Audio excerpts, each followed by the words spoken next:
Hello everyone, I hope you are happy and healthy today. This is Rajib Datta.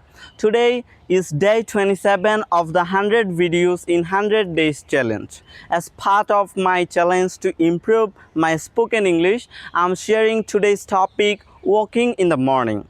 Walking in the morning is a very healthy habit.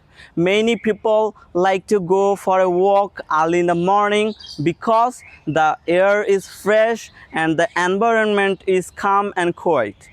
Morning walking helps our body stay fit and active. It improves blood circulation and makes our heart stronger.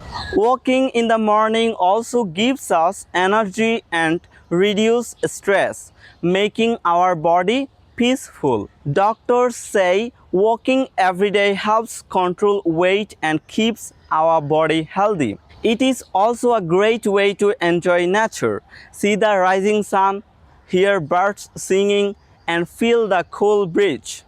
Even a short walk of 20 or 30 minutes can bring many benefits.